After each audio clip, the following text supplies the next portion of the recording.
Jadi kalau orang mau maulid, hargai. Jangan malah dibilang sesat. Masuk neraka, nenekmu punya neraka. Maka ini tujuannya maulid. Bukan kita mau bid'ah-bid'ah. Sekarang ada juga baru belajar agama 2 bulan. Itu pun melalui YouTube. Seolah-olah dialah menjadi panitia hari kiamat. Ini maulid bid'ah. Tidak ada pada zaman Nabi. Tidak ada pada zaman sahabat. Pada tabi'in, tidak ada semua itu. Saya bilang, bos, memang tidak ada pada zaman Nabi. Tidak ada pada zaman sahabat. Kenapa? Mereka hidup sesama dengan Nabi. Mereka lihat Nabi. Segar ikatan mereka soal Nabi. Mereka tahu sejarah Nabi. Jadi tidak perlu dituturkan. Sekarang kita sudah 1400 tahun yang lalu. Banyak umat Islam. La ilaha illallah. Muhammad Rasulullah. Tapi dia tidak tahu siapa anaknya Nabi. Maka perlu kembali diingatkan. Yang paling enak, yang tidak mau maulid silahkan. Tidak usah. Yang maulid silahkan. Yang maulid ini jangan kau tuduh mereka sesat. Ayo kita saling memuliakan, menghargai sesama muslim. Ya, ini satu maulid. Yang kedua, ibu-ibu, bagaimana kita maulid ini bisa menjadi bawa pulang, diamalkan. Apa yang diamalkan? Ayo kita sejarah kisah-kisah Nabi saja dulu. Ya, paling gampang sudah. Berapa istri Nabi? Berapa? Ini ibu biar tahu, enggak mau duga dia jawab ini. Berapa? 11. Coba lihat. Istri pertama namanya Khadijah. Tua berapa tahun? 15 tahun lebih senior dari Nabi. Sebelum menikah dengan Nabi, beliau paling kaya di Mekah. Paling kaya di Mekah. Menikah dengan siapa? Muhammad bin Abdullah. Pegawainya waktu itu, karyawannya. Lalu Khadijah selalu cerita-cerita kelebihan Muhammad kepada asistennya. Namanya Nafisah. Asistennya, dia selalu cerita. Ini Muhammad baik, jujur, kinerjanya bagus, disiplin, sopan ngomong, nguntung juga baik. Nafisah paham. Oh, bunda ini senang sama Nabi. Muhammad waktu itu belum jadi Nabi. Akhirnya apa? Nafisah jadi tim sukses. Tapi bukan tim sukses pilkada. Disuruh bikin baleho 10, cuma 5 dia bikin. Hilang 5. Ya kan? Ini Nafisah datang kepada Muhammad. Muhammad, bagaimana kalau ada perempuan suka kamu? Alhamdulillah. Tapi ini perempuan lebih senior dari kamu. Tidak ada masalah. Lebih tua 15 tahun. Tidak ada masalah. Tapi dia sudah 2 kali janda. Tidak jadi masalah. Tapi dia bosmu. Tidak jadi masalah. Yang jadi masalah, benar tidak dia senang sama saya? Kata Nafisah, tenang mas bro. Saya punya urusan.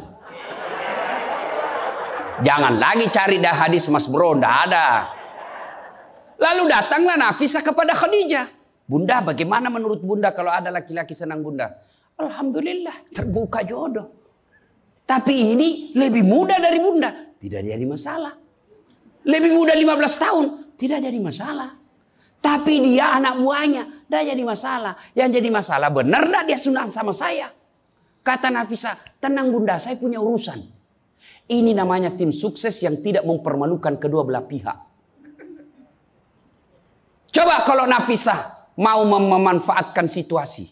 Maka dia datang kepada Muhammad. Muhammad, dia suka kok bos. Tenang aja, ambil semua hartanya. Dia terlalu senang sama kamu.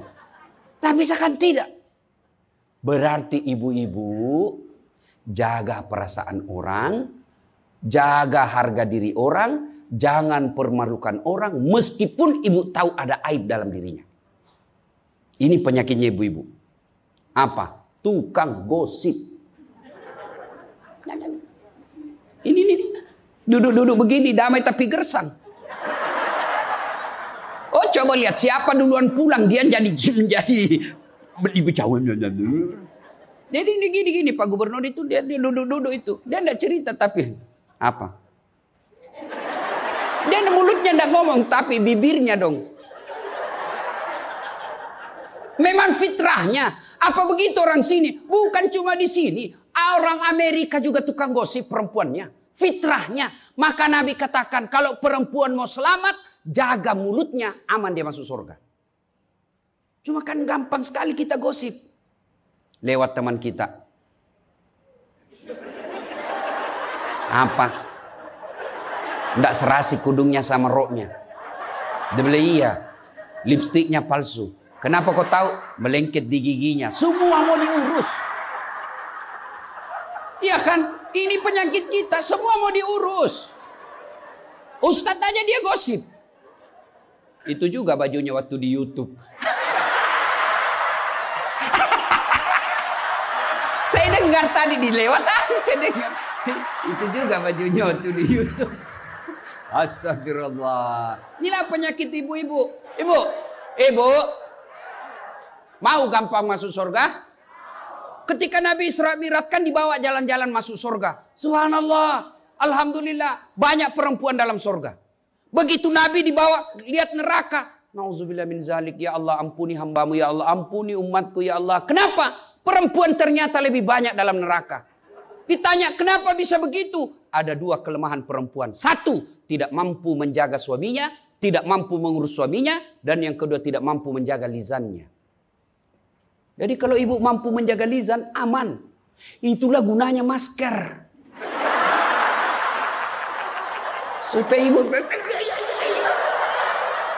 semua mau diurusin. Iya kan penyakit kita. Ya, Bu. Maka bertanyalah ibu-ibu di Makassar. Ustadz yang saya cerita ini kan benar. Memang begitu sifatnya Ustadz. Itulah benarnya namanya ghibah. Tidak boleh kita cerita kejelekan orang.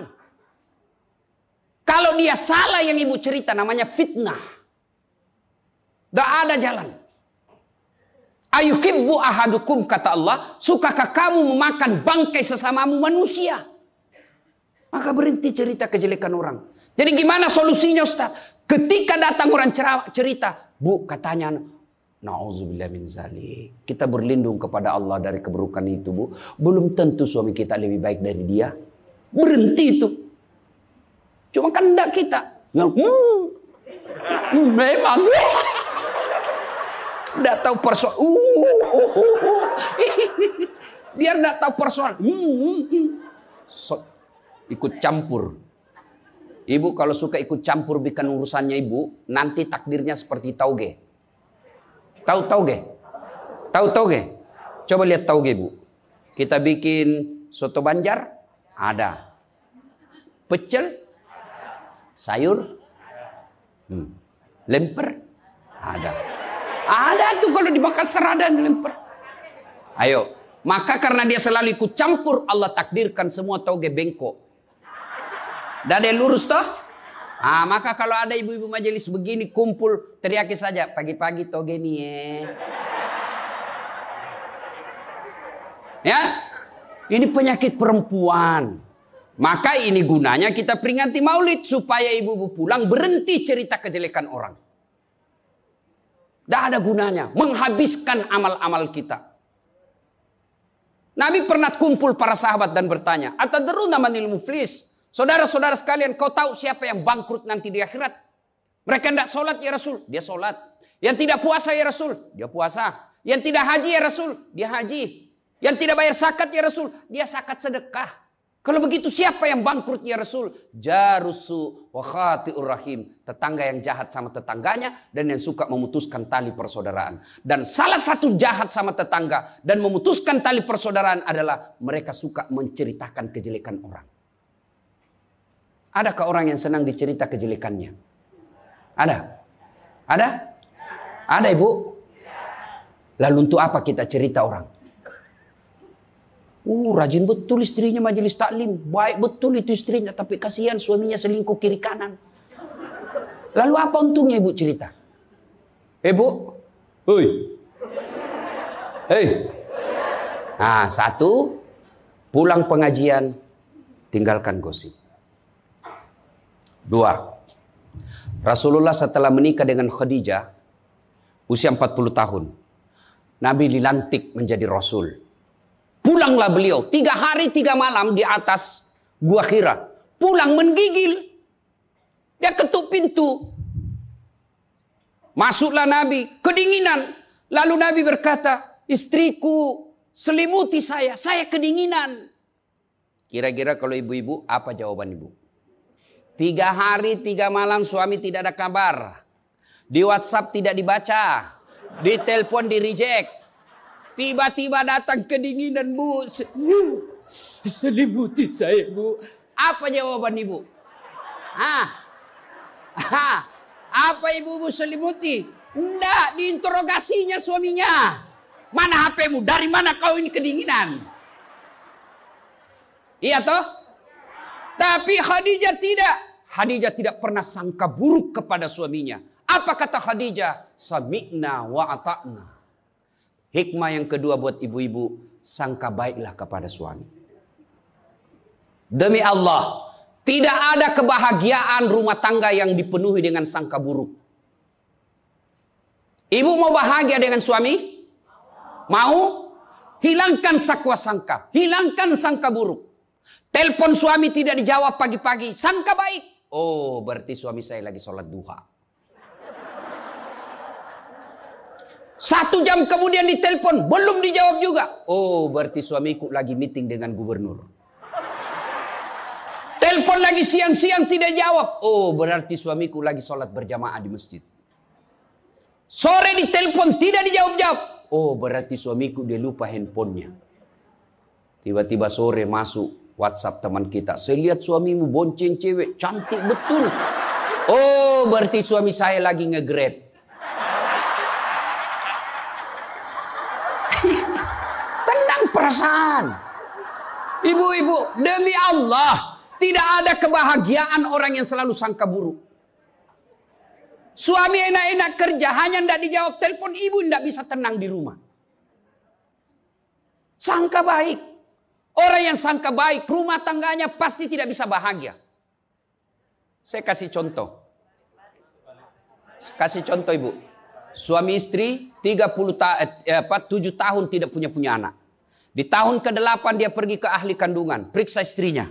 Wih, alhamdulillah kata dokter, ibu sudah terlambat 2 bulan. Senang betul. Dia teleponlah suaminya. Pak, alhamdulillah hasil pemeriksaan saya sudah terlambat 2 bulan.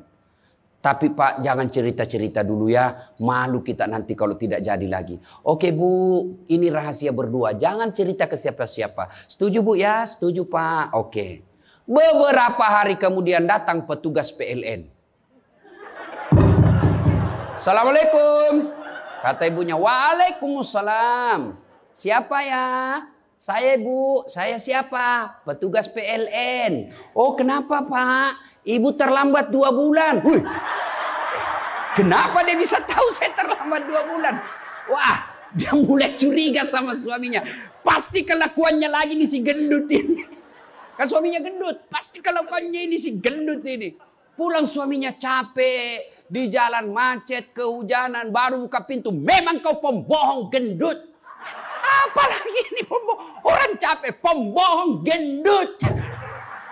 Apa? Kenapa itu PLN tahu saya terlambat 2 bulan? Pasti kau yang cerita. Bukan saya. Kenapa? Wah, suaminya juga marah digendut-gendutin. Dia datang ke PLN. Ada apa kau tahu istriku terlambat 2 bulan? Dia bilang ini ada catatannya Pak. Kau hapus ini. Ya boleh Pak. Tapi Bapak bayar dulu. Kalau saya tidak mau bayar. Ya terpaksa punyanya Bapak diputus. Kalau punya aku diputus, apa dia pakai istri saya di rumah? Dia terpaksa pakai lilin.